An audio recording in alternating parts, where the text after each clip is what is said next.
ያው ዲስተርብ የሚያደርጉት ላይ ያሉ መሪዎች ናቸው እንጂ ስር ላይ አባሉ ጋር ችግር የለበትም። ተዋዶ ተፋቅሮ ምናምን ነው የሚኖሩት። ግን ወንጀለኛ የሆኑት ጠይቅልን፣ ፍትህ ይንገስልን፣ ስንጠይቅ እንታሰራለን፣ ስንጠይቅ እንደበደባለን፣ ስንጠይቅ እርምጃ ይወሰድብናል።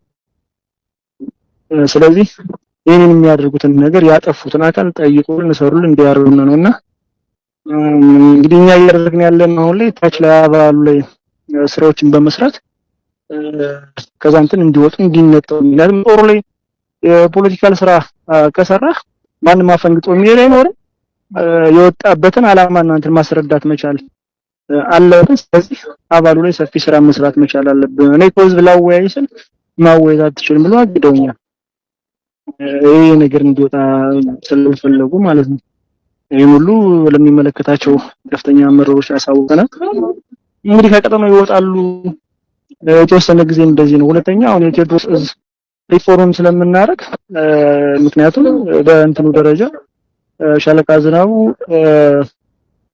ጠበቃውም አለቃም ወደዛ ስለሄዱ በእነሱ ቦታ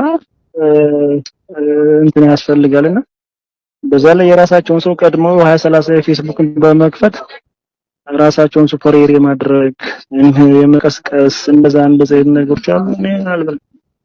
እንደዚህ አይነት ሁኔታዎች አሉ በራሳቸው እንዲንዲሉ ለሚልና እንደዚህ አይነት ነገሮች አሉ። ደጎጃም ስትመጪ ደግሞ ተዋድነው የሚሰዳደቡና የወደፊት ሊቀመንበር ለመሾም የራሳቸውን ወንድምና ጓደኛ ስም የሚያጠፉ አዳዲስ ነገሮች ተመስርተዋል አይደል?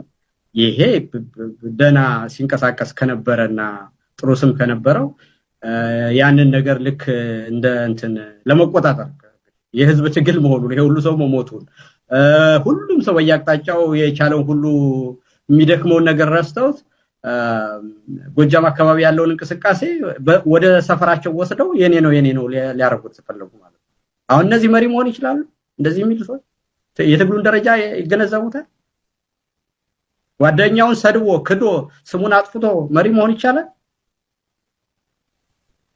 እና ይሄ ደግሞ አንድ ድርጅት በመሰረት ውስጥ ማለት ነው። ይሄ ደግሞ ያሳፍረኛል ማለት ነው። እንዲህ አይነት ነገሮች መልክ ይዘው ማለቅ አለባቸው።